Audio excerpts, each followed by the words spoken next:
2025년 피스티스 믿음이란 주제로 우리 살펴보고 있어요. 너무너무 귀하고 소중한 시간들인 것 같아요. 계속 잘 들으시고 있는 것 같은데 저 잘 들으시고 요즘에 또 우리 쇼츠 만들어주시는 미디어 팀이 쇼츠까지 잘 만들어주셔가지고 자주 볼 수 있고 들을 수 있어 감사한 것 같아요. 수고해주신 모든 분들께 감사드립니다.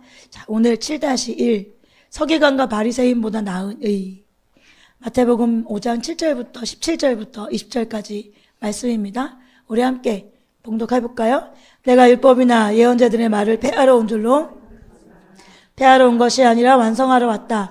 내가 진정으로 너희에게 말한다. 천지가 없어지기 전에는 율법은 1.1획도 없어지지 않아 다 이루어질 것이다.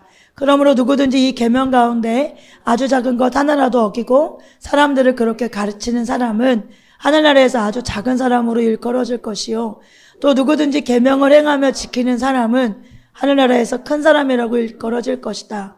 내가 너희에게 말한다. 너희의 의가 율법학자들과 바리새파 사람들의 의보다 낫지 않으면 너희는 하늘나라에 들어가지 못할 것이다. 자, 첫 번째, 율법은 폐해지지 않았으며 폐해질 수도 없습니다. 우리 오늘 본문 말씀 마태복음 5장 17절에 이런 말씀이 나오죠. 내가 율법이나 예언자들의 말을 폐하러 온 줄로 생각하지 마라. 예수님이 하신 말씀이에요. 내가 율법 폐하러 왔다고 생각하지 마. 나는 폐하러 온 것이 아니라 완전하러 왔다. 완성하러 왔다. 이렇게 하나님 말씀하고 있습니다. 예수님께서 이렇게 말씀하실 때 그러면 예수님이 말씀하신 율법이 일단 뭔가 우리가 좀 살펴볼게요. 왜냐하면 요즘 시대는 다 이렇게 말을 많이, 그건 구약 얘기잖아요. 구약 얘기인데 그거 뭐 지금 지킬 필요 있어요? 11조? 뭐 구약에나 했던 거잖아요. 그러니까 11조 안 해도 됩니다. 뭐 성령 시대 뭐 만인제사전, 그러니까 뭐 아무나 나와서 예배 드리고 설교해도 상관없습니다. 뭐 이런 이야기를 이제 막 우후죽순 막 하는 시대가 돼버렸어요.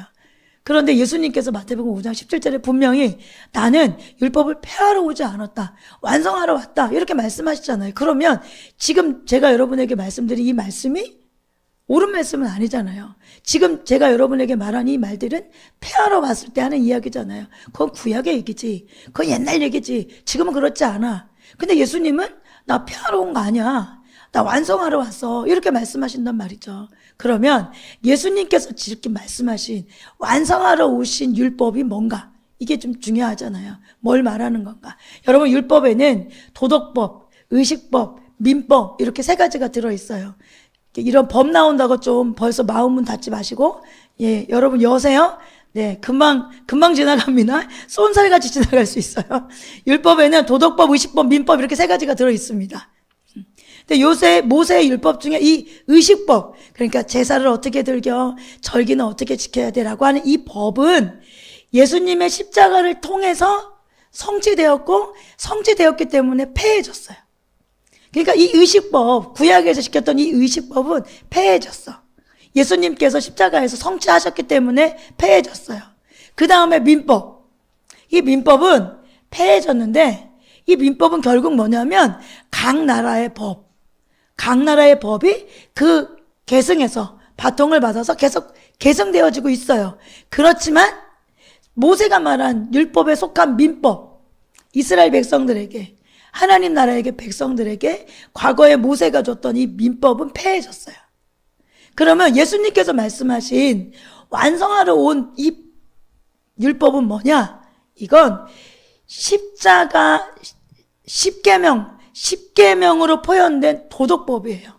도덕법, 의식법, 민법이라고 그랬는데 이 의식법과 민법은 폐해졌고 지금 남아있는 게 도덕법인데 이 도덕법은 각 나라마다 도덕법이 있잖아요. 그러니까 그 도덕법을 말하는 것이 아니라 성경에서 말하는 예수님께서 완성하러 오신 이 도덕법은 십계명 안에 십계명으로 표현된 도덕법이에요. 십계명으로 표현된 도덕법.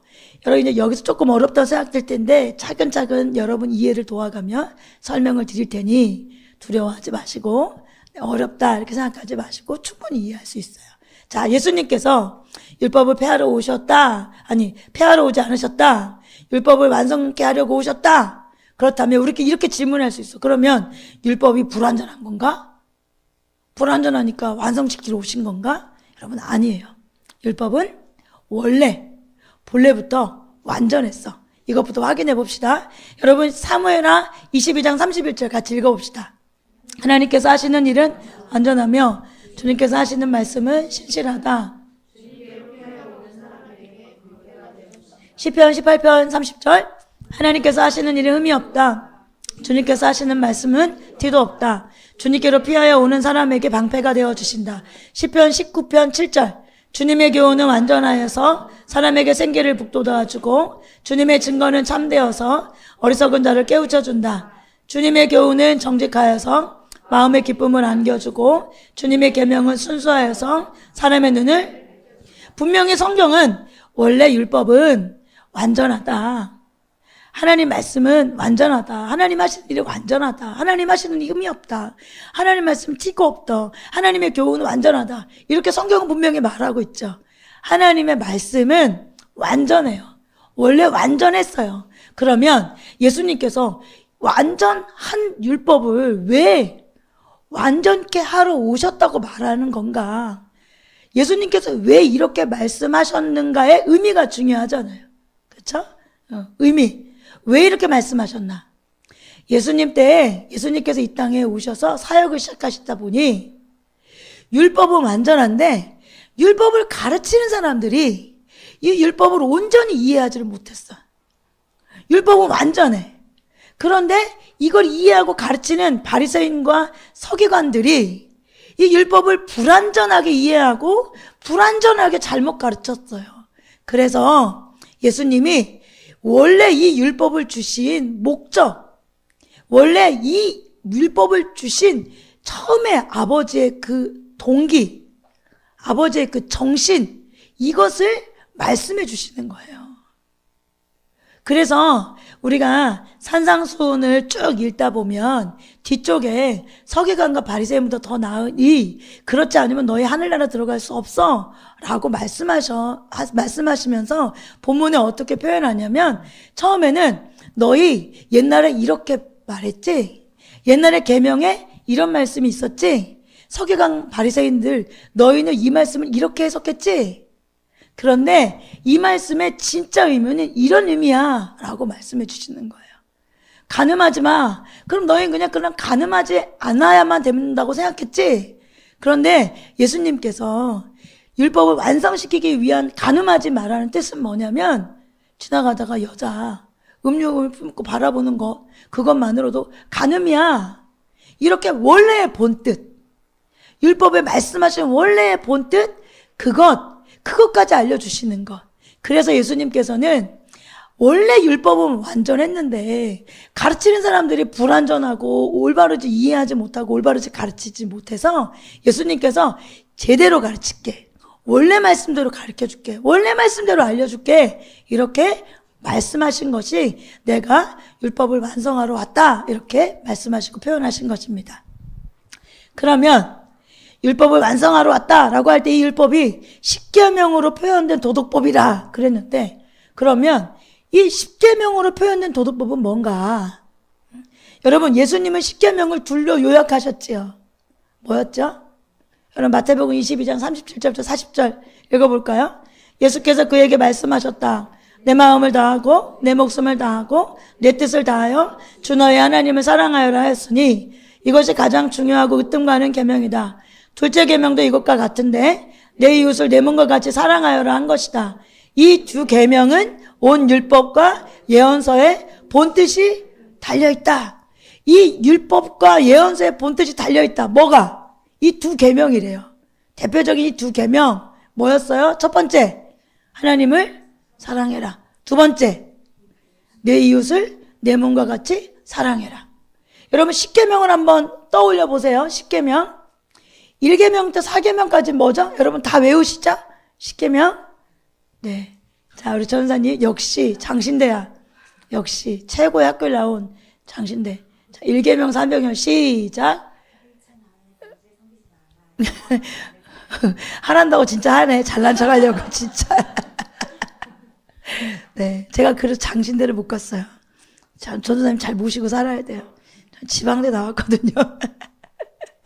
자, 여러분 십계명 1계명부터 4계명은 하나님 사랑하라는 거예요. 믿으세요. 믿으세요. 알겠죠? 확인해 보세요. 가셔서. 자, 5계명에서 10계명은 내 이웃을 내 몸과 같이 사랑하라예요. 그러니까 여러분 마태복음 22장 37절의 말씀이나 10계명의 말씀이나 여러분 합해 보면 율법의 요구는 뭐예요? 사랑이에요.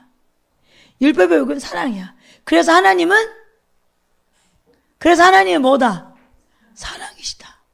그래서 하나님은 사랑이시다. 그래서 사도 바울이 이렇게 말해요. 로마서 13장 8절부터 10절 같이 읽어볼까요? 서로 사랑하는 것 외에는 아무에게도 빚을 지지 마십시오. 남을 사랑하는 사람은 율법을 다 이룬 것입니다. 간음하지 말아라, 살인하지 말아라, 도둑질하지 말아라, 탐내지 말아라 하는 계명과 그 밖에 또 다른 계명이 있을지라도 모든 계명은 내 이웃을 내 몸과 같이 사랑하여라 하는 말씀에 요약되어 있습니다. 사랑은 이웃에게 해를 입히지 않습니다. 그러므로 사랑은 뭐의 완성이다? 율법의 완성이다. 사랑은 율법의 완성이다. 이렇게 말하고 있어요. 많은 사람들이 오직 믿음 이렇게 말하면서 외치면서 잊어버리는 것이 있어. 근데 반드시 잊지 말아야 될 것은 여러분 믿음은 사랑으로서 역사하는 믿음이에요. 나 믿어 이런데 사랑하지 않는다. 그 믿음 가짜야. 나 예수님 믿어. 그런데 사랑으로서 역사하지 않는 믿음을 갖고 있다. 그런 거 가짜예요, 여러분. 갈라디아서 5장 6절에 그리스도 예수 안에서는 할례를 받거나 안 받는 것이 문제가 되는 것이 아니야. 이거 뭐야? 종교적인 행위 안 하냐 이런 게 문제가 되지 않아. 가장 중요한 것은 뭐예요? 믿음이 사랑을 통해서 일합니까? 사랑을 통해서 일한다면 그 믿음은 진짜입니다. 그런데 여러분들이 할례를 받았거나 기도를 했거나 설교를 들었거나 아니면 말씀을 받거나 할례를 받느냐 안 받느냐 이런 거 했다고 나는 믿는다. 아니에요. 그것 때문에 확인되는 것이 아니라 내가 이것이 참된 믿음이라면 내 삶에는 반드시 뭐가 나온다? 사랑이 나온다. 하나님을 사랑하고 이웃을 사랑하게 되어지는 일이 반드시 일어난다. 그래서 예수님께서 성경에 수도 없이 말하는 게 뭐예요? 열매예요, 열매. 여러분 열매를 보면 그 나무가 어떤 나무인지 알 수 있죠. 그래서 그들의 열매를 보면 그들을 알 수 있다 이렇게 말하면서 갈라디아서 5장 22절에 성령의 열매는 하고 첫 번째로 말하는 게 뭐예요? 사랑이에요. 사랑. 성령의 열매는 사랑이에요. 여러분 이 성령의 열매 이 9가지 열매는 기차 같아 기차. 근데 제일 먼저 뭐가 끌고 가죠? 매일 앞에 사랑이 끌고 가는 거예요. 사랑. 그래서 율법의 완성은 사랑이고 하나님은 사랑이고 예수님은 이 땅에 오셔가지고 난 율법을 폐하러 오지 않았어. 난 율법을 완성하러 왔어. 그렇다면 폭넓게 이해한다면 이런 의미예요. 바리새인과 서기관들이 이야기한 구역의 율법에 예수님 플러스 뭐 하냐면 사랑을 플러스한 거예요. 너희는 문자적으로만 이해했지 간음하지 마. 그럼 진짜 간음만 안 하면 된다고 생각했잖아. 살인하지 마. 그럼 진짜 보이든 살인만 안 하면 된다고 생각했잖아. 근데 아니야. 거기다 사랑을 플러스해봐. 거기에 사랑을 바탕으로 해서 생각해봐. 뭐가 살인일까? 결국 누군가를 미워하는 것도 살인이야. 그 사람에게는 누가 나를 미워해? 이것만으로도 충분한 살인이 될 수 있어. 그래서 예수님께서 율법을 완성하러 오셨다라고 말씀하실 때 이 완성은 사랑이에요. 사랑. 그리고 여러분 율법이 폐해지지 않았잖아요. 예수님은 분명히 폐했다고 말씀하시지 않았어요. 여러분 그걸 꼭 기억하셔야 돼. 오직 믿음 말하면서 율법 안 지켜도 돼. 다 옛날 이야기야. 다 구약적인 거야. 여러분 이러고 생각하시면 예수님이 말씀하시는 거 여러분 반도 해석할 수가 없어. 그러니 성경을 얼마나 오해하고 우리 마음대로 믿는지 여러분 확인하셔야 됩니다. 여러분 하나님께서는 우리를 사랑으로 분별하라고 하셨어요. 참되게 믿는 사람이라면 하나님을 반드시 사랑합니다. 마태복음 10장 37절 읽어볼까요? 나보다 아버지나 어머니를 더 사랑하는 사람은 내게 적합하지 않고 나보다 아들이나 딸을 더 사랑하는 사람도 내게 적합하지 않다. 이런 말씀 듣고 난 아빠한테 잘 안 하고 엄마한테 잘 안 하고 내 아들, 딸 그냥 잘 부양하지도 않고 이렇다면 하나님 말씀 지키는 건가요? 여러분 그런 뜻이 아니죠? 더 사랑하라는 거예요. 하나님을. 아버지보다 엄마보다 더 하나님을 사랑하라는 거예요. 내 아들, 딸보다 더 하나님을 사랑하는 거예요. 이들을 사랑하지 않고 하나님 사랑해 이런 말이 아니에요. 그들도 사랑해. 그렇지만 그들보다 나를 더 사랑해야 해. 이렇게 말하고 있어요. 사랑에 대한 이야기잖아요. 사랑에 대한 이야기. 베드로전서 1장 8절 9절도 읽어볼까요?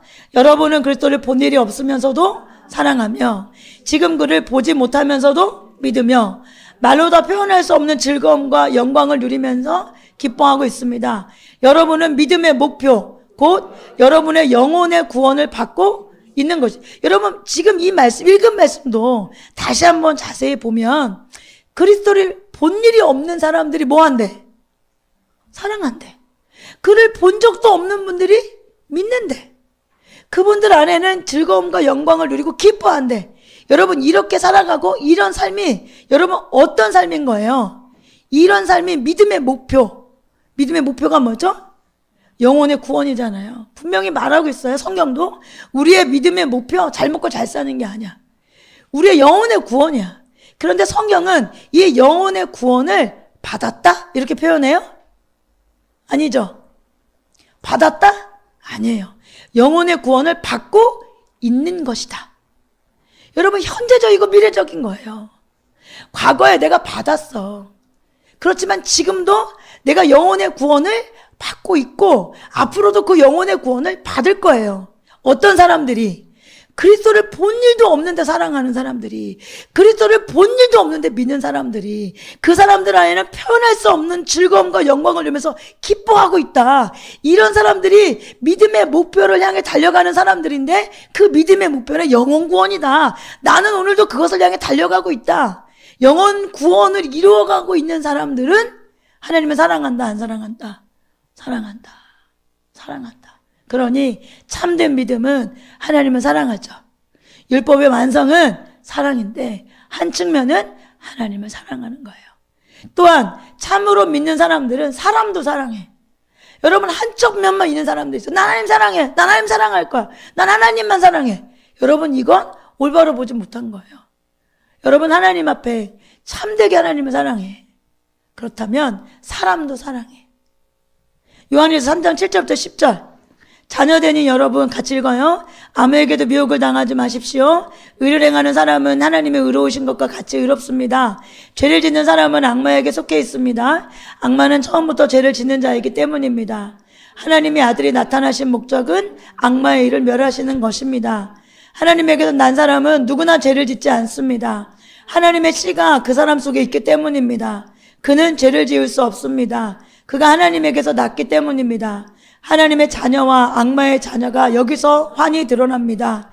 곧 의를 행하지 않는 사람과 자기 형제자매를 사랑하지 않는 사람은 누구나 하나님에게서 난 사람이 아닙니다. 무서운 말씀이죠. 어떻게 보면. 그런데 너무 선명한 말씀이죠. 하나님의 자녀와 악마의 자녀는 환히 이걸로 알 수 있다는 거예요. 뭐로? 의를 행하지 않는 사람, 그리고 또 하나는 자기 형제자매 사랑하지 않는 사람. 이런 사람은 하나님께 온 사람이 아니야. 나 하나님 사랑해요. 나 기도해요. 나 설교 들어요. 아무리 해도 내가 형제자매를 사랑하지 않고 이웃을 사랑하지 않아. 먼저 지체를 사랑하지 않고, 그리고 내게 맡겨진 형제자매 가족들도 사랑하지 않고, 또 우리 안에서 직장에서 만나고 사업체에서 만나는 사람들을 사랑할 수 없다면 여러분 이건 뭐라고 말하는 거예요? 하나님 자녀 아니다 이렇게 말하는 거예요. 하나님 자녀 아니다. 요한일서 3장 14절 15절 같이 한번 또 읽어볼까요? 우리가 이미 죽음에서 생명으로 옮겨갔다는 것을 우리는 압니다. 이것을 아는 것은 우리가 형제자매를 사랑하기 때문입니다. 사랑하지 않는 사람은 죽음에 머물러 있습니다. 자기 형제자매를 미워하는 사람은 누구나 살인하는 사람입니다. 살인하는 사람은 누구나 그 속에 영원한 생명이 머물러 있지 않다는 것을 여러분은 압니다. 여러분 지금 분명히 요한일서 3장 14절도 뭐라고 그래요? 죽음에서 생명으로 옮겨갔어요. 저와 여러분은 죽음에서 생명으로 옮겨간 사람들입니다. 아멘. 이 사람들이 예수 믿는 사람들이고 이 사람들이 구원받는 사람들이에요. 그런데 너가 생명에서 죽음에서 생명으로 옮겨갔는지 어떻게 확인해? 무엇으로 확인할 수 있어? 무엇으로 알 수 있냐면 형제자매 사랑하는지 봐봐. 형제자매를 사랑하는 걸 보면 너는 생명으로 옮겨진 게 맞아. 그런데 사랑하지 않다면 넌 여전히 죽음에 머물러 있는 사람이야. 이렇게 말하고 있죠. 형제자매를 미워하는 사람은 살인하는 사람이야. 그쵸? 형제자매를 미워하는 사람은 살인하는 사람이에요. 예수님께서 이렇게 말씀하셨잖아요. 서기관과 바리새인들은 살인하는 거 그냥 진짜 살인만 안 하면 된다고 말했어. 근데 그 가르침은 올바르지 않은 가르침이다. 그래서 내가 율법을 완전케 하려고 왔다. 살인하지 말라의 완전한 율법의 의미는 형제자매를 미워하지 않는 것까지 가는 거예요. 결국 살인하지 않는 것은 사랑하는 거예요, 여러분. 사랑하는 거. 여러분, 형제자매를 미워하는 거, 이게 누군가를 살인해요? 그러면 살인하는 사람이 여러분 천국 가겠어요? 그가 회개해서 돌이켜서 예수를 믿고 다시 참된 삶을 살았다면 천국 갈 수 있겠지만 그 삶을 거치지 않고 살인한 사람이 천국 가겠어요? 그렇지 않잖아요. 그러니 우리가 어둠에서 빛으로, 죽음에서 생명으로 옮겨졌는데 내가 생명으로 옮겨진 게 맞나? 이것을 확인하는 기준은 뭐예요? 내가 형제자매를 사랑하는가? 이걸 보면 알 수 있다. 사랑하지 않다. 그렇다면 여러분 아무리 기도하고 여러분 교회 나와서 뭐 이러고 있어도 여러분 이기적이고 자기중심적이고 자기밖에 모르면 여러분 이거 형제자매 사랑하는 거 아니잖아요. 자기만 사랑하는 거지. 그러면 어둠에서 빛으로 온 게 아니에요. 죽음에서 생명으로 온 게 아니에요. 성경이 분명히 그렇게 말하고 있잖아요. 여러분 성경은 사랑하지 않는 걸 미워한다고 표현하는 거예요. 일단 이 세상에서는 진짜로 막 욕하고 미워하고 막 이래야 미워한다고 생각하는데 성경에서 말하는 미움은 그 의미가 아니야. 사랑하지 않는 것은 미워하는 거예요. 중간은 없어. 여러분 성경은 미지근한 건 없어. 난 저 사람 미워하지 않아. 나 저 사람 욕하지 않아. 근데 관심 없잖아요. 그 사랑하지 않는 거예요. 성경에선 사랑하지 않는 건 미워하는 거예요. 여러분 이것이 하나님을 사랑하는 것, 사람을 사랑하는 것, 이것이 참 신자의 특징이에요. 이것이 그리스도 율법의 완성인 사랑이에요. 요한복음 13장 34절 35절에 나는 너에게 새 계명을 준다. 뭐 해라? 사랑해라. 우리 이렇게 생각하잖아. 예수님께서 우리에게 오셨어. 성령님이 우리에게 오셨어. 그러니까 예수 믿으면 내가 너에게 새 계명을 준다. 아파트 몇 평 이상 가져라. 나를 잘 믿으면 얼마만큼의 차를 살 수 있다. 너의 부귀영화 누릴 수 있다. 인기와 명예를 누릴 수 있다. 뭐 이럴 거라고 생각하잖아요. 근데 아니에요. 성경에서 말하는 예수님께서 우리에게 오셔서 너희가 지금까지 들었던 구약의 그 율법의 해석 잘못된 거 그거 다 다시 내가 다시 말할게. 원래 있었지만 내가 다시 말할게. 다시 내가 새 계명 줄게. 새 계명은 서로 사랑해. 너희 서로 사랑해. 내가 너희를 사랑한 것 같이 기준도 알려주셨어요. 너희들끼리 뭐 사랑하네 말 이게 아니라 기준도 정해줬어. 내가 너를 사랑한 것 같이 너희도 그렇게 사랑하는 거야. 너희가 그렇게 서로 사랑하면 모든 사람이 우리가 사랑하는 걸 보고 야 예수님 제자 맞네. 저 사람 교회 다니는 사람 맞네. 저 사람 예수 진짜 잘 믿는다. 저게 진짜 예수 믿는 거지. 이렇게 안다는 거예요. 그러니 사람들에게 우리는 그렇게 말 많이 했잖아요. 하나님 고3 때 이런 말만 제가 좋은 대학 가서 하나님 이름을 높여야 사람들이 예수님 믿을 거 아니에요. 그러니 고3 동안에는 제가 잠시 교회를 멈추겠습니다. 나중에 만나요. 제가 모든 것을 이뤄서 제 명예로 하나님 이름을 높여줄게 이렇게 생각하잖아요. 우리 또 급할 때 하나님 저 지금 이거 막 통과해야 돼요. 제가 뭐 잘 나가야 하나님 이름도 높아지잖아요. 그러니까 잠깐 좀 계세요. 저 이거 하고 올게요. 이렇게 많이 생각하잖아요. 그런데 예수님께서는 세상 사람들이 우리를 야 진짜 예수님 제자 맞구나. 야 진짜 저 사람들 진짜네. 예수님 믿는 진짜들이네 라고 하는 건 뭘 보고 한다? 서로 사랑하는 거 보고 사랑하는 삶을 보고 하나님을 사랑하고 이웃을 사랑하는 모습을 보고 형제자매를 사랑하는 걸 보고 진짜 저 사람 진짜구나. 진짜 예수 믿는 사람들이구나. 이렇게 안다. 이렇게 분명히 말하고 있어요. 그러니까 괜히 내 욕심 차리고 내 마음대로 하고 싶으면서 그냥 하나님 그럴듯하게 하나님 제가 영광을 한번 높여드려봐요. 제가 하나님 이름 좀 한번 높여드려봐요. 뭐 이렇게 하면서 괜히 허세 부리지 말고 그건 그냥 다 헛거야. 내가 그냥 그렇게 하고 싶은 것뿐이야. 성경은 분명히 사랑하는 거라 말하고 있어요. 사랑하는. 여러분, 저와 여러분이 예수님이 우리를 사랑하신 것처럼 서로 사랑하는 저와 여러분이 되어지길 주님의 이름으로 축복합니다. 우리는 율법의 행위가 아니라 믿음으로 구원받았죠. 확실히 맞아요. 믿음으로 구원받았어요. 그럼에도 불구하고 우리는 율법이 없는 자가 아니야. 우리는 그리스도 율법 아래 있는 자들이야. 믿음으로 구원받았어. 제가 오늘 일부 예배 드리면서 우리 같이 예배 드린 우리 자매님한테 그런 얘기를 물어봤어요. 결혼해서 부부가 사랑해. 남편이 막 내가 당신 너무너무 사랑해. 난 당신밖에 없어. 너무너무 사랑해. 근데 밖에 나가서 막 딴 여자들 만나고 또 그냥 뭐 그냥 가벼운 스킨십도 막 아무렇게나 잘하고 막 카톡 같은 것도 좀 막 좀 갸우뚱하게 막 보내고 그러면 사랑한다는 말이 맞아요, 틀려요? 여러분 믿어져? 그 사랑함이 맞아요, 틀려요? 틀리잖아요.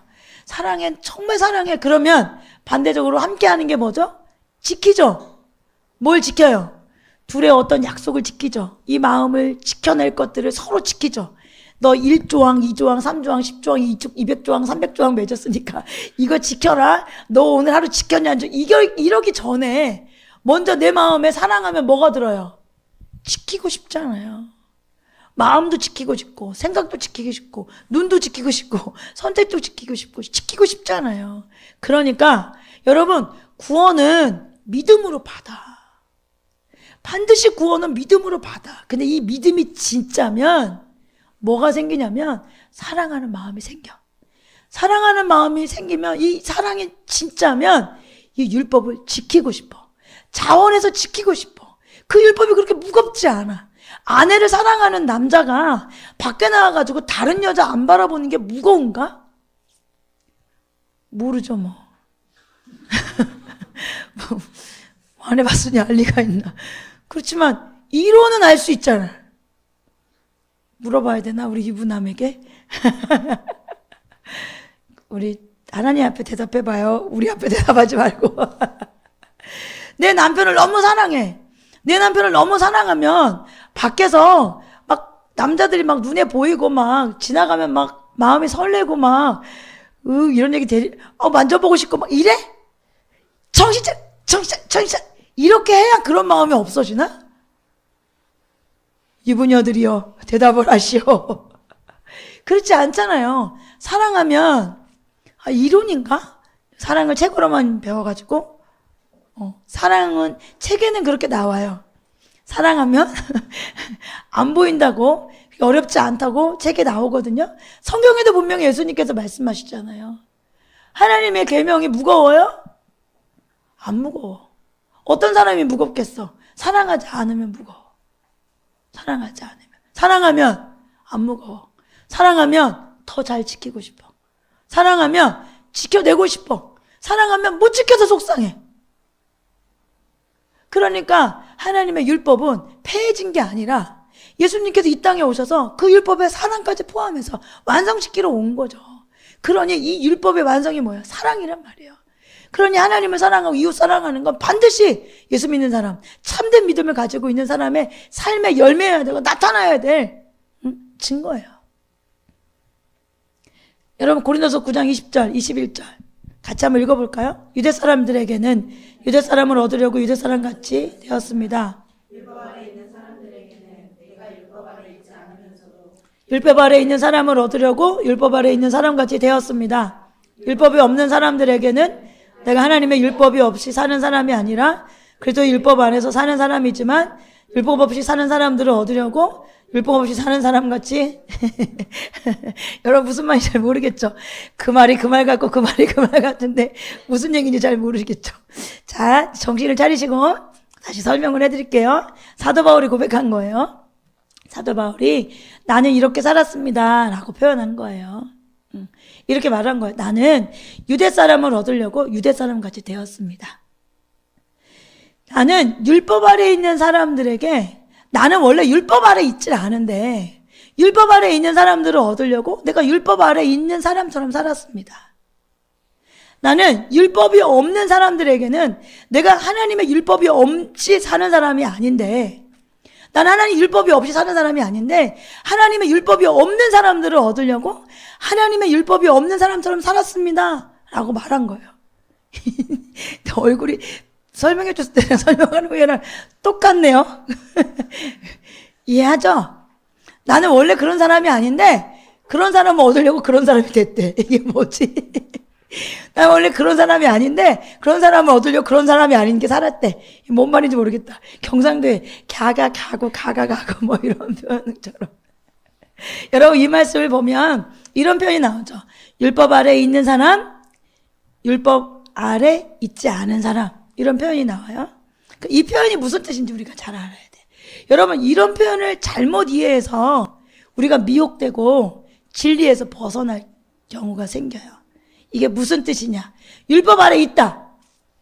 이게 무슨 뜻이냐면 율법 아래 있다. 이 말은 구원을 얻기 위해서 율법을 행하는 거야.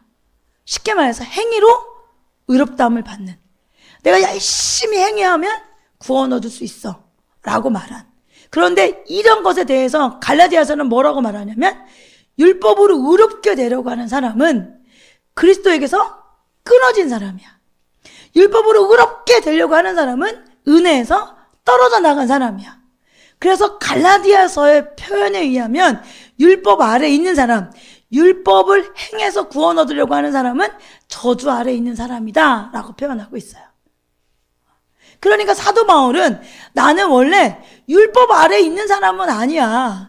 그런데 율법 아래에 있는 사람들, 율법의 행위로 구원 얻으려고 하는 사람들, 그 사람을 얻기 위해서 나도 열심히 율법을 행했어 이렇게 말한 거예요.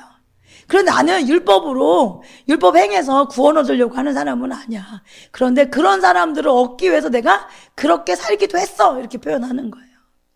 또 하나의 표현, 그러면 율법 아래 있지 않다, 이건 뭐냐? 율법 아래 있지 않다. 그러면 율법 아래 있지 않으니까 율법에서 벗어났다는 건가? 이제 율법을 지키지 않아도 된다는 말인가? 여러분 아니에요. 왜? 예수님께서 율법을 폐하라고지 않으셨기 때문에 이 말은 아니야. 율법 아래 있지 않다는 말은 아까 이야기했던 율법 아래 있다는 것과 반대되는 의미겠죠.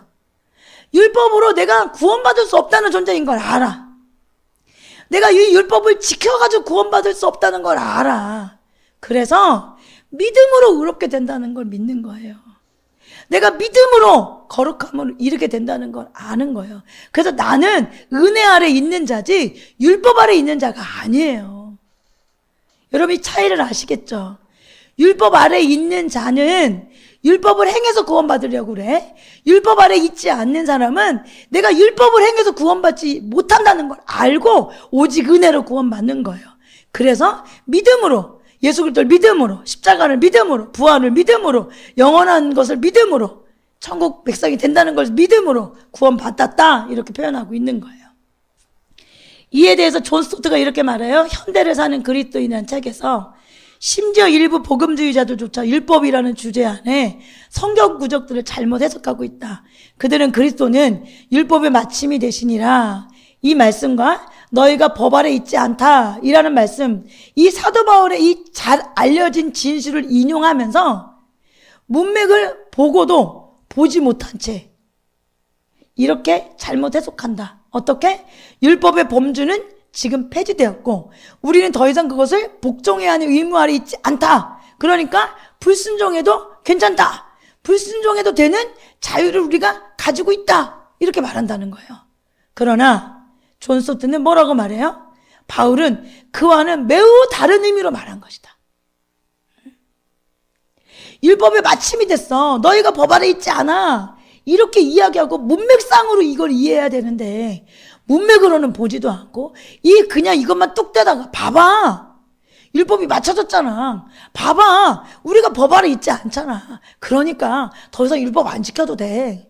더 이상 하나님 말씀대로 살지 않아도 괜찮아. 그래도 천국 가. 봐. 천국은 믿음으로 가지. 어디 율법을 행해서 가나? 행함으로 천국 가는 건 아니잖아. 이렇게 말해. 그거는 사도 바울이 이 표현을 이렇게 말한 의미를 오역한 거고 잘못 해석한 거다라고 존 스토트 목사님도 주장하고 말하고 있어요. 똑같은 존 스토트 목사님이 로마서 강해라고 하는 책에 이런 표현을 이 부분에 대해서 말씀하세요. 우리가 율법에서 해방된 것은 칭의와 성화라는 두 가지 특별한 기능과 관련되어 있다. 두 영역 모두에서 우리는 율법이 아니라 은혜 아래 있다. 칭의를 위해 우리는 율법이 아니라 십자가를 의지하고 성화를 위해 우리는 율법이 아니라 성령을 의지한다. 율법은 오직 성령에 의해서만 우리 안에 성취될 수 있다. 여러분 보세요. 우리 지난주에 뭐 배웠죠? 우리 어떤 말씀 드렸죠? 은혜의 양면성, 양면. 동전에 양면이 있는 것처럼 은혜도 양면이 있다. 한쪽면은 뭐예요? 죄사함의 측면에서는 은혜는 누구예요? 예수님. 거룩함, 성결케 되고 성화의 측면에서 은혜는 누구예요? 성령님이죠. 그쵸? 여기도 분명 그렇게 말하고 있잖아요. 칭의를 위해 우리는 율법이 아니라 십자가를 의지하죠. 십자가, 은혜의 측면 뭐예요? 예수님이고. 성화를 위해 우리는 율법이 아니라 성령을 의지해. 은혜의 측면, 거룩함의 은혜의 측면, 성령님. 똑같이 말하고 있잖아요. 그러니 율법은 성령에 의해서만 우리 안에 성취될 수 있다. 성취하지 않는다? 아니에요. 율법 지키지 않는다? 아니에요. 여러분, 무율법주의가 이단이에요. 여러분, 무율법주의는 이단이야. 여러분, 우리가 행하지 않고 하나님 말씀대로 살지 않고 성화되지 않고 여러분 거룩함을 추구하지 않고 하나님께 말씀하신 율법을 지키지 않고 살 거면 여러분 성령님이 우리에게 뭐하러 오셨어요? 예수님의 저 십자가에서 끝나잖아. 예수님의 그 부활로 끝나잖아요. 우리가 그걸로 믿으면 끝이잖아요. 아무렇게 살다가 예수님 오실 때 나는 그 십자가를 믿었고 그 부활을 믿었고 다시 오실 예수님 믿었습니다. 믿었다고. 그러면 끝이잖아요. 근데 분명히 믿음은 우리 예수 그리스도를 구주로 삼는 거랑 또 하나 왕으로 삼는다는 표시가 함께 포함되어 있는 의미라고 여러분 말씀드렸잖아요. 성경에서 말하는 믿음은 여러분 우리가 그 예수 그리스도 십자가 못 박혀 돌아가신 그 예수 그리스도를 믿는 거야. 그 믿음과 구주로 믿는 것과 또 하나 왕으로서 믿는 거야. 왕. 주인이 바뀐 거야. 주인이 바뀐 거. 바뀐 삶을 주님 앞에 서는 날까지 살아가는 거예요. 그것이 예수 믿는 사람들의 삶이라고요. 그러니 그 일을 하기 위해서 우리의 연약함을 아시고 우리를 동정하셔서 하나님께서 보내주신 분이 누구예요? 성령님이신 거예요. 그래서 성령님이 우리에게 오신 것이 은혜예요. 그래서 성령님이 때를 따라 우리를 도와주시는 것이 그것이 성령님께서 베푸신 성령님이 우리에게 오셔서 하시는 도와주시는 분으로 보혜사 성령님으로 우리에게 예수님 하나님께서 보내신 이유라고요. 그거 아닌데 뭐하러 성령님을 보내셨겠어요? 뭘 도와주러요? 그러니까 여러분 구원론이 잘못되면 이 성령님을 모셔서 뭐 하냐면 이 땅에서 잘 먹고 잘 사는 데에만 사용해. 하나님, 성령님 돈 잘 벌게 해주세요. 잘 먹고 잘 살게 해주세요. 저 좋은 직장 가게 해주세요. 이런 것만 하고 있다고. 그렇지 않아요, 여러분. 그렇지 않아요. 여러분 우리가 율법에서 해방돼서 더 이상 율법 아래 있지 않다는 거. 율법을 지키지 않아도 된다는 의미가 아니라 뭐예요? 우리가 의롭다함을 얻거나 거룩하게 됨에 있어서 지금까지는 자의적인 노력인 율법의 행위 그걸로 구원 못 받아. 이걸 깨닫고 예수님의 십자가 성령님의 도우심을 의지해야 된다 이 뜻인 거예요. 그러니 우리는 당연히 의롭다함을 얻고 거룩한 삶을 살게 됩니다. 그래서 사도 바울이 로마서 3장 31절에 믿음에 대해서 이야기할 때 이 말씀을 많이 살펴봤어요, 여러분. 믿음으로 말미암아 우리가 율법을 폐합니까? 믿습니다. 그러면 더 이상 율법 안 지켜도 됩니까? 라고 사도 바울이 말하는 거예요. 여기서 네, 그럼 좋겠다, 그쵸? 저희도 좋잖아. 믿었으니까 율법은 폐한 겁니까? 사도 바울이 맞습니다. 우리도 할렐루야 이럴 텐데 아닙니다. 이렇게 말했어. 그럴 수 없습니다. 믿음이 있다고 그러는데 그럼 믿었으니까 율법 안 지켜도 돼. 아닙니다. 그러면서 이렇게 말해요. 도리어 그 믿음이 참된 믿음이라면 도리어 뭐한다? 율법을 굳게 세웁니다. 율법을 더 잘 지키게 됩니다. 이렇게 말하고 있는 거예요. 여러분, 지금까지 설명한 이 율법에 대한 설명이 10계명으로 표현된 도덕법, 율법이 폐해지지 않고 예수님께서 율법을 완성하라고 하신 말의 의미예요. 그리고 돌아보면 여러분, 예수님께서 율법을 완성하러 오셨고 그 율법을 완성하는 본을 보이셨죠. 예수님의 율법의 완성이 뭐예요? 십자가죠. 여러분, 그 십자가로 우리에게 사랑을 나타내셨죠.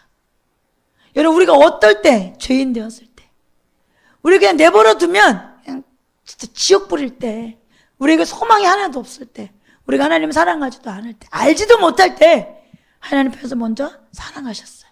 그래서 우리를 위해서 십자가에서 당신의 생명을 내어주셨단 말이에요. 여러분, 이것이 여러분 사랑이잖아요. 하나님의 사랑은 뭐예요? 그 아들, 하나님 앞에 가장 소중한 걸 내어줬어. 하나님이 가장 소중히 여기는 건 하나님 아버지 그 외아들인 예수님이잖아요. 그 아들이 예수님을 내어주신 거잖아요. 여러분, 사랑은 그래서 내어주는 거예요. 그 사랑의 표본이 뭐예요? 예수님이 내가 너희를 사랑한 것처럼 너희 서로 사랑해 라고 말한단 말이에요. 그러니 하나님 안에 살면서 이기적이고 자기중심적이고 탐욕스럽고 욕심 많고 시기질투하고, 이건 진짜 성경에서 벗어난 너무 성경과 거리가 먼 삶이잖아요. 예수님께서 분명히 우리에게 본이 되셨잖아요. 사랑이 뭐예요? 다 내어주는 거예요. 그 사람이 어떠함에 따라서? 아니요. 그 사람이 어떠하든 상관없이, 그 사람이 어떠한 거 상관없이 내어주는 거, 사랑으로 내어주는 거. 여러분, 우리는 율법의 행위로 구원받는 게 아닙니다. 믿음으로 구원받는 거예요. 그런데 성령은 믿는 자에게는 마땅히 율법의 요구가 있다. 기꺼이 믿는 자들은 그 율법의 요구를 받아들인다. 그 율법의 요구대로 의롭게 살고 싶어 한다. 사랑하니까 자원에서 거룩하게 살고 싶어. 사랑하니까 하나님 아버지가 날 사랑한 것처럼 나도 하나님 아버지를 사랑하고 싶어. 그래서 참된 믿음을 가진 사람들은 이 율법의 요구대로 삶을 추구해 가는 거예요. 율법을 지켜서 천국 가는 게 아니에요. 율법을 지켜서 구원받는 게 아니에요.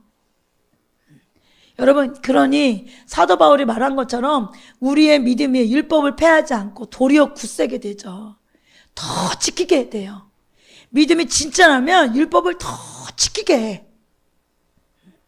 저와 여러분이 하나님 말씀대로 살고 싶은 열망이 일어나 의롭게 되고 거룩하게 되고 사랑하며 살아가는 저와 여러분 되길 주님이 축복합니다.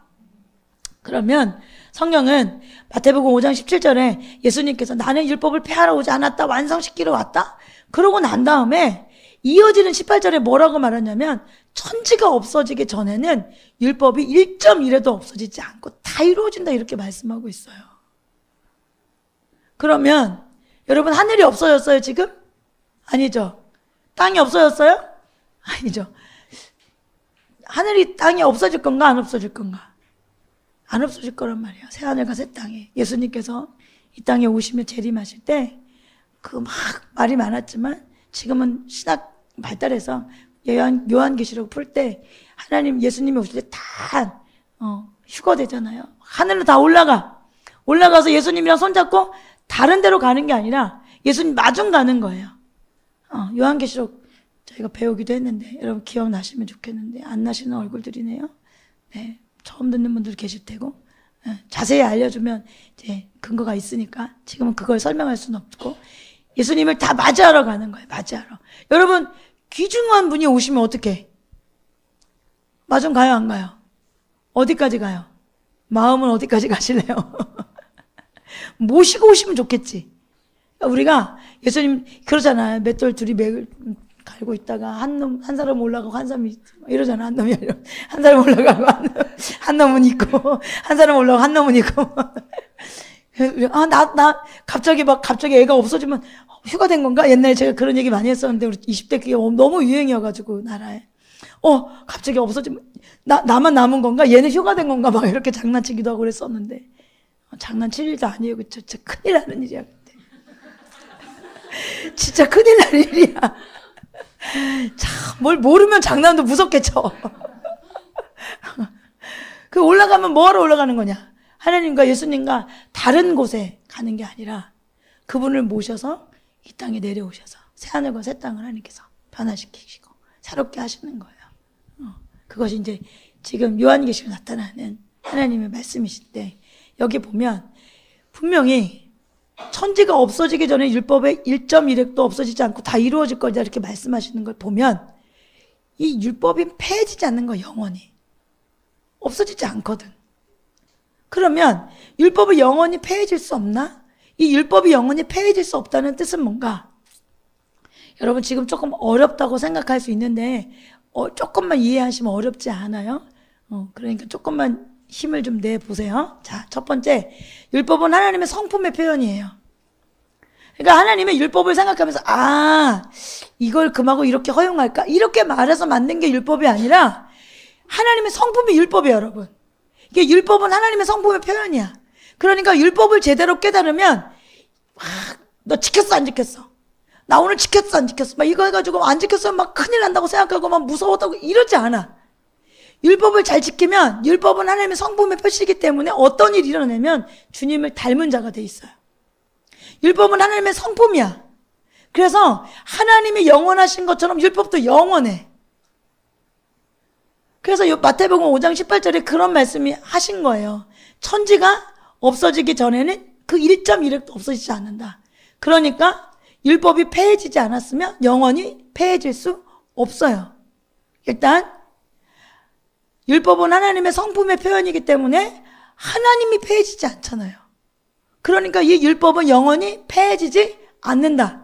두 번째, 인간은 하나님의 모양과 형상대로 지음받았죠? 맞죠? 맞죠? 그래서 하나님은 동물들에게 너 십계명 지켜. 야, 강아지 십계명 지켜. 이렇게 해요, 안 해요? 모르잖아요. 해요, 안 해요? 안 하는 거 맞아. 그치? 왜냐면 집에 대부분 저는 강아지를 안 키우지만 강아지 키우는지 보면 이게 어느 날 지가 주인 행세를 하고 막 길거리에도 나가서 돌아다니도 막 강아지가 막 주인을 막 때리고 다니잖아. 막 주인이 막 어쩔 수 없이 막 뛰어가느라고 강아지가 운동하는 건지 주인이 운동하는 건지 모르게 묻고 하잖아요.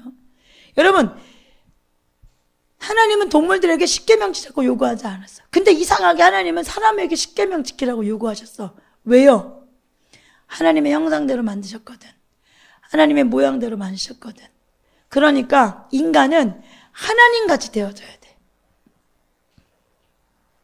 지위가 아니라 하나님처럼 높은 데 올라가는 그 지위가 아니라 성품이. 그래서 여러분 성령의 9가지 열매를 보면 다 뭐예요?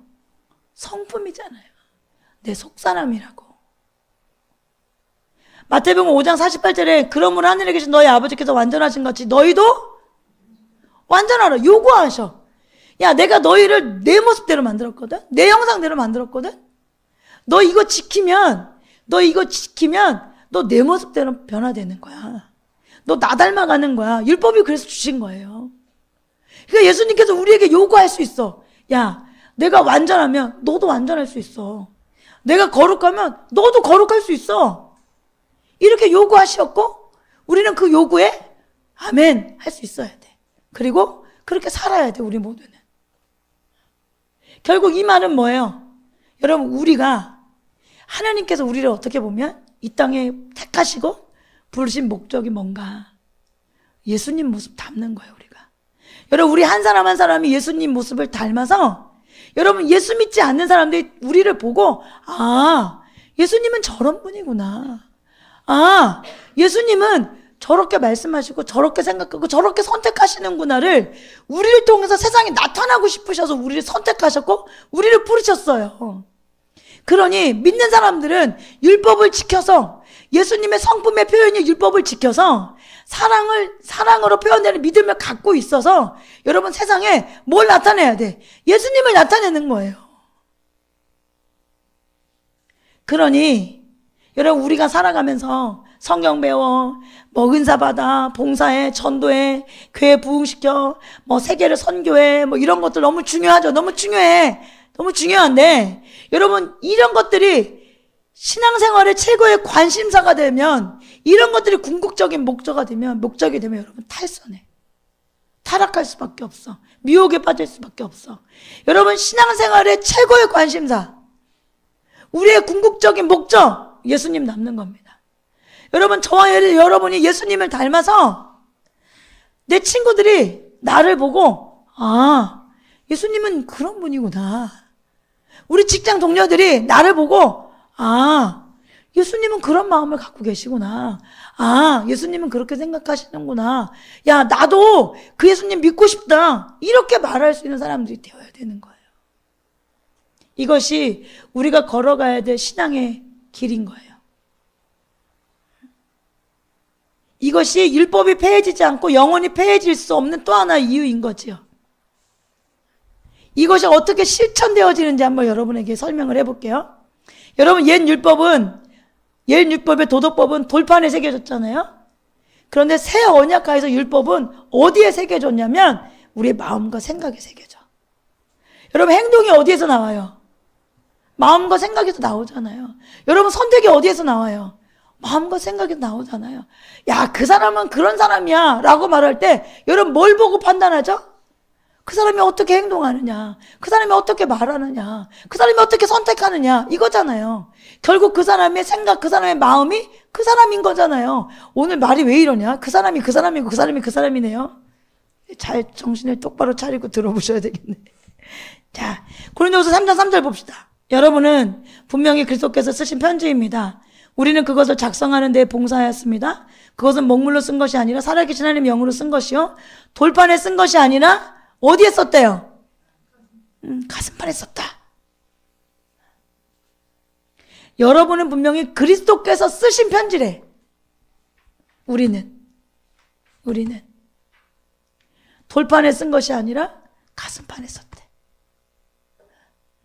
히브리서 8장 10절 또 주님께서 말씀하신다. 그날 뒤에 내가 이스라엘 집과 맺을 언약은 이것이니 나는 내 율법을 그들의 어디에 넣고, 생각에 넣고, 어디에 새겨줘? 그들의 마음에다가 새겨주었다. 그러하여 나는 그들의 하나님이 되고 그들은 내 백성이 될 거다. 그러니 여러분, 회개하는 게, 생각과 마음이 바뀌는 게 맞아요, 안 맞아요? 맞죠? 여러분, 주인이 바뀐 게 생각과 행동이 바뀌는 게, 생각과 마음이 바뀌는 게 맞는 말인 거예요. 성경은 서로 어긋나지 않아. 성경은 서로 이렇게 부딪히지 않아. 히브리서 10장 16절에도 이렇게 말하죠. 주님께서 말씀하신다. 그날 이후에 내가 그들에게 세워줄 언약은 이것이다. 나는 내 율법을 그들의 어디에 박아주고, 마음에 박아주고, 그들의 어디에 새겨주었다. 생각에 새겨주었다. 또 나는 그들의 죄와 불법을 더 이상 기억하지 않겠다. 이렇게 말하고 있잖아요. 여러분, 새 언약은 율법이 폐해진 것이 아니라 성령에 의해서 율법이 어디에, 우리의 마음과 생각에 기록된 거예요. 그러니까 여러분, 하나님 말씀 듣고 살아가다가 생각이 나 안 나? 하나님 말씀 이렇게 하라고 그러셨는데, 하나님께서 이렇게 행동하라고 그러셨는데, 하나님 말씀은 이건데 하고 여러분 생각이 나요, 안 나요? 나잖아요. 그러니까 그건 하나님의 은혜야. 성령님께서 일하시는 거라고. 여러분, 그 말씀대로 순종하게 살면 우리가 예수님 닮을까요, 안 닮을까요? 닮아요. 그게 율법이 하나님의 성품의 표현이니까. 여러분, 우리가 율법을 순종해서 말씀대로 살면 예수님 닮는 거예요. 그러니 우리가 존재하고 있다면 율법이 폐해진 걸까요, 안 폐해진 걸까요? 우리가 존재하고 있다면, 예수님 닮은 우리가 존재하고 있다면 그 율법이 내 마음과 생각에 박혔고 새겨져 있다면 율법이 폐해진 걸까요, 안 폐해진 걸까요? 살아있는 거겠죠. 그쵸? 살아있잖아요. 여러분, 하나님이 사라져요? 아니잖아요. 그러니까 율법이 폐해졌다. 천지가 없어지면 율법이 폐해진다라고 말했는데, 이 말도 어떻게 보면 폐해졌다가 아니라 더 이상 천지가 없으니까 율법이 필요가 없어지는 거예요. 그런 중에도 우리 안에 하나님의 성품이 있으면 율법이 존재하는 거예요, 안 하는 거예요? 존재하는 거예요. 여러분 보세요. 운전하다 보면 제일 좀 스트레스가 뭐냐면 카메라.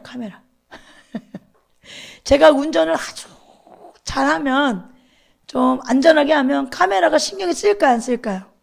안 쓰이죠? 네. 근데 어떻기 때문에 스트레스일까요? 밟고 싶어, 난. 그런데 제가 날 못 밟게 해. 그래서 이제 스트레스가 되는 거잖아요. 그런데 만약에 제가 그렇지 않아. 뭐 항상 카메라가 있든 없든 항상 정속도를 달려. 그러면 카메라의 유무에 상관없이, 카메라가 있으나 없으나 내 안에는 그 법이 존재해요, 안 해요? 존재해요. 이 도로는 이 정도만 달려야 돼. 이 정도는 규정이 50이야. 그러면 카메라가 없어 난 60을 달리는 사람이라면 굳이 카메라가 필요 없는 사람이 되잖아요. 그렇잖아요. 여러분, 우리가 너무너무 지키기 힘들다고 생각해. 말씀은 너무 지키기 힘들다고 생각해. 그건 진짜 지키고 싶지 않은 거잖아. 그런데 그렇게 하지 말라고 안 하셔도, 여러분, 우린 내 마음에 욕하는 건 하나님 뜻이 아니야. 성경에 욕하지 마세요, 이게 안 쓰였다 하더라도 내가 하나님 성품 안에, 하나님 안에 있다 보니까 욕하는 건 이건 아닌 것 같아. 근데 율법에 욕하지 마, 이건 없어. 그래서 내 안에 하나님 성품이 욕하지 마라면 여러분 지키겠어요, 안 지키겠어요? 지키잖아요. 안 하고 싶잖아. 지키고 싶잖아요. 그러니 그 율법이 우리의 생각과 마음에 새겨지고 박혀졌어요. 우리는 율법이 있든 없든 우리는 율법을 지키겠어요, 안 지키겠어요? 지키잖아요. 그러니까 천지가 다 없어져도 더 이상 율법이 필요하지 않는 거지만 율법은 존재한다, 안 존재한다? 우리 안에 새겨진, 우리로 인해서 그 율법은 존재한다는 거지.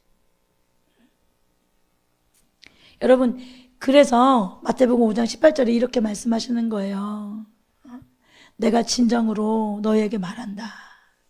천지가 없어지기 전에 율법은 1.1도 없어지지 않고 다 이루어질 것이다. 예수님께, 그리고 하나님께 율법이 필요 없는 것처럼 우리에게도 순종하고 하나님의 뜻대로 살면 율법이 필요 없는 사람들이 되어지는 거죠. 영원히 아무도 율법을 범하지 않을 거니까. 자, 두 번째. 율법은 폐해지지 않았기 때문에 지켜야 돼. 여러분, 앞에 여러 모양으로 말씀을 나눴지만 첫 번째 핵심은 뭐예요? 율법은 폐해지지 않았다.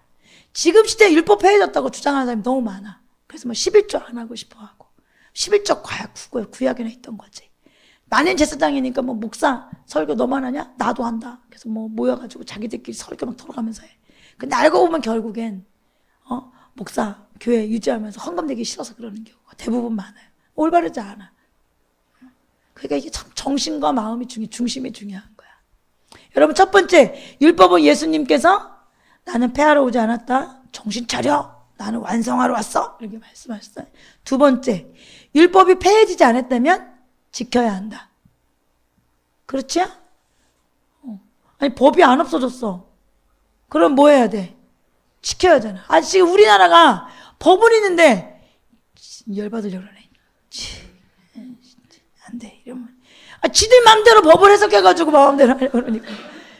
아니, 지금 법이 진짜 뭐 그렇게만 해. 그냥 진짜 나 지금 범칙금 하나 안 낸 거 있는데 그거 확대해가지고 그거 조작한 거라고 내가 법으로 그냥 따져 물을 거야. 그냥 변호사 사야 되는데 변호사비가 없네.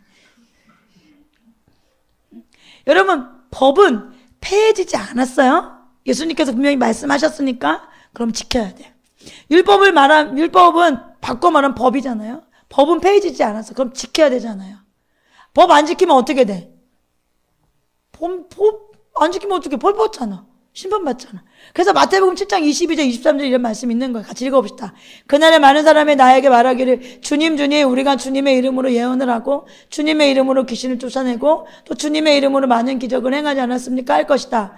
그때 내가 그들에게 분명히 말할 것이다. 나는 너희를 도무지 알지 못한다. 불법을 행하는 자들아, 내게서 물러가라. 여기 이 사람들 보면 선지자 노릇하고 막 예언도 해. 막 귀신도 내쫓아. 와, 좋겠다. 많은 권능도 막 기적도 행해. 와, 좋겠다. 근데 하나님 버림받았어. 야, 너 모르겠어. 너 누구냐?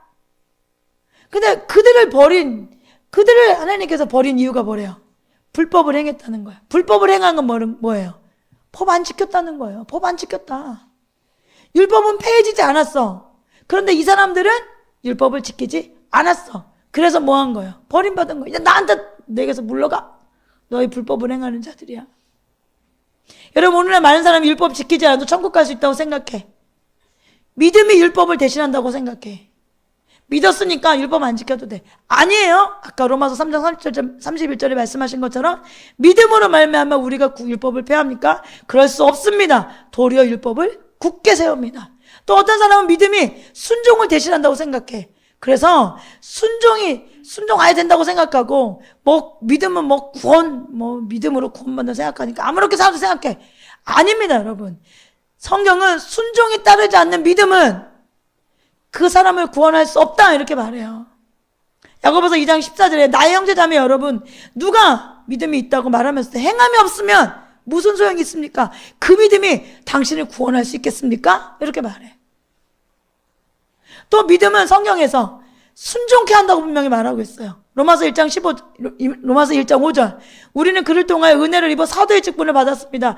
그것은 우리가 그 이름을 전하여 모든 민족이 믿고 순종하려는 것입니다. 이렇게 말하고 있어요. 여러분, 이제 예수를 믿기만 하고 율법을 지키지 않아도 구원받을 수 있어. 행함이 따르지 않아도 천국 갈 수 있어. 라고 생각하는 이 망상을 이제 그만하세요. 그거는 미혹된 거예요. 성경적이지 않아요. 성경에서 그렇게 말하고 있지 않아요. 마태복음 7장 21절에 분명히 이렇게 말하잖아요. 나더러 주님 하는 사람이라고 해서 다 하늘나라 들어가는 게 아니야. 다 천국 가는 게 아니야. 천국 가는 어떤 사람이 들어갑니까? 하늘에 계신 내 아버지의 뜻 행하는 사람. 하늘에 계신 내 아버지의 뜻이 뭐예요? 율법을 행하는 거예요. 그 율법의 종점은 뭐예요? 가장 강력한 율법의 완성은 뭐예요? 사랑이잖아요. 거룩하게 되고 의로운 삶을 살고 사랑하는 삶을 살고 하나된 삶을 살고. 여러분, 삶에 뒤따라오는 거, 행함이 있는 믿음이 우리를 구원할 수 있는 믿음이라고요. 이건 행해야 구원받아 라고 하는 말씀이 아니라 그 믿음이 진짜라면 반드시 행함이 있다 없다? 있다. 여러분, 참된 믿음은 율법을 더 뭐예요? 굳게 세워요. 더 잘 지키고 싶어. 더 철저하게 지키고 싶어. 더 하나님 아버지 마음의 기쁨이 되게 하고 싶어. 더 하나님 말씀의 의도가 무엇인가지 알고 싶어. 그래서 그렇게 지키고 싶잖아요. 이게 참된 믿음을 가진 사람들이에요. 왜? 참된 믿음을 가진 사람은 사랑하는 사람들이거든요. 하나님을 사랑하는 사람. 사람을 사랑하는 사람들이잖아요. 사랑하면 지키게 되어 있어요. 사랑하면 지키는 게 그렇게 어렵지 않아. 그래서 예수님께서 나를 사랑하면 뭘 지킨다? 계명 지킨다. 계명 지킨다. 그러니까 내가 계명 지키는 걸 보면, 그 사람이 계명 지키는 걸 보면 그 사람이 나를 사랑하는지 안 사랑하는지 알 수 있다 없다? 있다. 이렇게 분명히 말씀하셨잖아요. 아니, 어디에서 빠져나갈 거예요? 어디에서? 여러분, 이 말씀을 통해 교회 안에는 두 종류의 신자가 있다는 것을 알 수 있죠. 율법을 폐하는 믿음을 가지고 신앙생활해. 믿으면 돼. 율법 없어도 돼. 그러니 아무렇게 사도 괜찮아. 이런 측면의 사람. 또한 불효의 신자들은 율법을 굳게 세우는 믿음을 가지고 있어. 참된 믿음을 가지고 있어서 막 더 지키고 싶어. 하나님의 은혜가 있으면 말 한마디 하는 것도 막 너무 힘들잖아. 난 또 이거 봐봐. 이게 얼마나 이기적인지, 얼마나 부정적인지, 얼마나 다른 사람을 신뢰하지 않고 미워하고 사랑하지 못하는지 다 중심이 보이잖아. 너무너무 속상하잖아요. 여러분, 왜 속상해요? 벌 받을까 봐 속상해요? 아니잖아요. 하나님의 은혜가 너무 큰데 나는 진짜 이런 존재라는 게 너무 속상하잖아. 하나님은 사랑하라고 하셨는데 사랑하지 못하니까 너무 속상하잖아. 지키고 싶은데 그렇게 행하고 살고 싶은데, 하나님 뜻대로 살고 싶은데 그렇게 못하니까 너무 속상하잖아요. 그래서 어떻게? 은혜를 구하는 거잖아요. 은혜를 구하며 나아가는 거잖아요. 도와달라고. 하나님 좀 도와주세요. 하나님 정말 저 좀 도와주세요. 하나님 마음 아프게 하고 싶지 않아요. 전 하나님 마음을 기쁘게 해드리고 싶어요. 나 예수님을 너무너무 닮고 싶어요. 저는 예수님처럼 생각하고 싶고, 저도 예수님처럼 말하고 싶고, 저도 예수님처럼 하나님을 사랑하고 싶고, 저도 예수님처럼 이 땅에 보내신 목적을 이루어드리고 싶어요. 그러니 하나님 저 좀 도와주세요. 저 좀 도와주세요. 저에게 은혜를 베풀어 주세요. 여러분, 이렇게 생각하고 사는 것이 참된 믿음을 가진 사람들의 삶입니다. 그래서 예수님께서는 율법을 폐하러 온 것이 아니라 나는 율법을 완성시키러 왔다, 이렇게 분명히 말씀하고 있습니다. 여러분, 율법을 폐하는 믿음을 가진 사람들은 아무리 교회 다녀도 지옥 갈 확률이 높아요. 그런데 율법을 굳게 세우는 믿음을 가진 사람들은 반드시 천국 갑니다. 여러분, 저와 여러분이 이 자리에 있는 자들이 되어주길 주님의 이름 축복합니다. 여러분, 사랑하며 삽시다. 거룩한 삶을 삽시다. 하나 되어지는 삶을 삽시다. 우리 힘으로 안 돼. 그래서 은혜의 보좌 앞으로 담대히 나아가는 거예요. 그래서 이 말씀을 전하기 전에 은혜의 두 얼굴을 배우는 거예요. 은혜. 우리에게 은혜가 있잖아. 성령님이 우리 가운데 계시잖아. 도와주세요, 하나님. 저희 사랑하는 사람, 율법의 요구를 지키며 살고 싶어요. 더 꼼꼼하게, 정말 자원하는 마음으로, 기쁜 마음으로, 무거운 마음이 아니라 기쁜 마음으로 지키고 싶어요. 주님 도와주세요.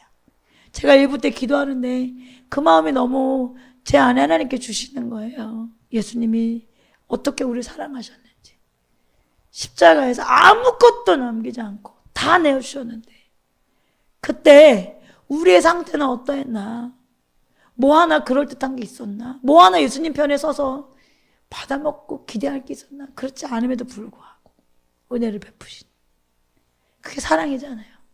저 사람 나한테 어떠했냐? 이것만이 아니라 그가 어떠하든 원수는 사랑하고 핍박자들 위해서 기도하라고 말씀하신 율법의 완성을 이루어가는 저와 여러분이 되는 그 은혜가 있었으면 좋겠어.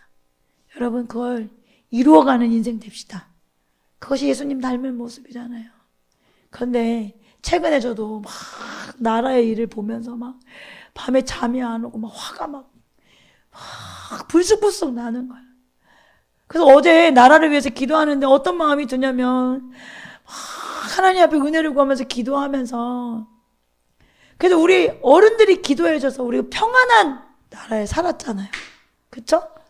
우리 어른들이 피 흘리고 그 어른들이 막 싸우고 어른들이 기도해주고 공고한 시간을 보내서 우리는 발 뻗고 살았어. 제가 딱 어제 기도하는데 그 표현이 야, 진짜 속도 편하고 발 뻗고 살았다. 근데 지금은 제가 발 뻗고 못 자는 것 같아, 마음에. 우리 룸메들 잘만 자던데 이렇게 할 수 있겠지만 마음이, 이 나라를 어떻게 하나님, 이 나라를 어떻게 막 이게 막 절절해. 이게 편하지가 않아. 이게 놓아지지가 않아. 이 나라를 어떻게 하자, 진짜 어떻게 하나님, 이렇게 생각되어지면서, 하나님, 우리는 어른 때문에 내가 그렇게 살았고 우리는 그렇게 살았는데 하나님 이대로 놓아주면 이 마음으로 우리 아이들이 계속 살 거 아닙니까? 교회 다니면서도 어떡하지? 눈치 보면 무섭고 두려운 마음으로 교회 가야 하고, 그것도 못하고, 기도하고 뭐 위하면 뭐 잡혀가고 어떻게 하고 뭐 이럴까봐 못하고, 교회에서 가르치는 사람들, 학교에서 가르치는 사람들, 어디에서 내가 예수님 자랑하는 거 아무렇지 않게 평범하게 이렇게 막 얼마든지 할 수, 우리가 안 해서 문제지 얼마든지 할 수 있는데, 이제는 내가 이렇게 말하면 어떡하지? 내가 어떻게 될까? 이런 상황에 살 수밖에 없는 상황이 우리 안에 이제 코앞에까지 다가오니까, 야, 이거 진짜 큰일 났다 싶은 거예요. 큰일 났다. 막 진짜 죽겠는 거예요, 속상해서. 막 스트레스가, 진짜 막 스트레스가 돼. 하나님 막 의지하고, 하나님 찾고, 그래서 또 시간을 보내고, 하나님 앞에 전적으로 내어 맡기고, 열심히 주님을 찾는데, 생각만 하면 이 나라는 어떡하나, 진짜 막. 우리 애들은 어떡하나. 이런 마음으로 나라를 생각하고 두렵고 떨리는 마음으로, 초조한 마음으로, 이 나라 어떡하지? 이런 마음으로 우리 아이들 산다면, 이거 진짜 우리가 우리 아이들한테 못할 짓이다, 이런 생각이 드는 거예요. 그러니 여러분 기도하세요. 나라를 위해서. 지금도 하나님 앞에 나라 위해서 기도하지 않는다면 이건 진짜 좀 심각해. 너무 이기적이고 자기중심적인 거야. 다음 세대. 여러분 솔직한 얘기를 한번 생각해 보세요. 다음 세대 때문에 우리가 먹고 살잖아. 여러분 다음 세대 때문에 먹고 살잖아. 여러분 다음 세대 때문에 사업체도 있고, 여러분 다음 세대 때문에 월급도 받고, 여러분 다 그 일 하는 거 아니에요. 그러면 내가 이 아이들한테 도움이 되지 라고 하는 측면도 있지만, 어느 측면은 얘가 없으면 내가 이 삶을 살 수 있나? 내가 이 아이들이 없었으면 내가 이 영예를 살 수 있나? 여러분 그 아이들한테 고마워해야 돼. 나한테 고마운 사람들이잖아요. 하나님께서 내게 허락하신 고마웠고 귀한 사람들이에요. 근데 이 아이들한테 나 먹고 살고 이 아이들한테 필요한 거 다 뜯어먹고 다 그냥 빼먹고 나 잘 먹고 잘 살면 됐고, 나 지금 월급 나오니까 됐고, 사업체 돈 나왔으니까 됐고, 너가 어떻게 살든, 네가 어떤 이념 안에 살든, 네가 어떤 환경을 살든 상관없어. 여러분 이렇게 생각하는 선생님들, 이렇게 생각하는 사업체 원장님들 계시면 안 돼. 회개.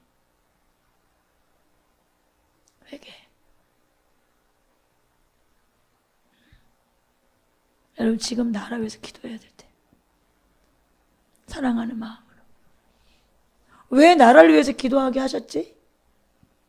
여러분 나라가 없으면 다음 세대는 없어. 여러분 나라가 없으면 다음 세대 없어. 여러분 북한에 다음 세대의 무슨 인권? 다음 세대 미래? 다음 세대 부르심? 다음 세대 소명? 뭐 이런 게 있어요? 중국에? 그런 게 있어요? 없다고 여러분. 없다고. 그러니 꼭 다음 세대 기도하고 이 나라를 위해서 기도해 주세요. 꼭 기도하셔야 돼. 지금은 진짜 이 나라 반드시 하나님 꼭 살려달라고, 진짜 살려달라고 기도하고. 우리가 잘못 살아서 그래. 우리가 하나님의 본을 이 땅에 보내주지 못했어.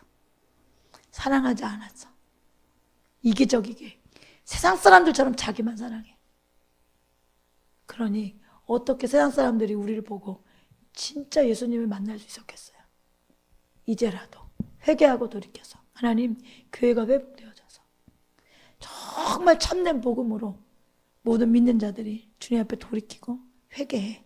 하나님, 당신의 나라가 이 땅에 세워질 수 있도록, 하나님 통치가 이 땅에 세워질 수 있도록 우리의 마음과 생각이 예수 그리스도를 닮아 우리를 보고, 그래, 예수 믿는 사람 저렇게 사는구나, 그래, 예수님은 저런 분이구나.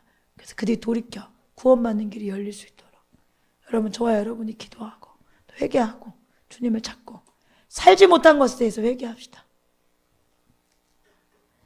함부로 인생을 허비한 것에 대해서 회개합시다.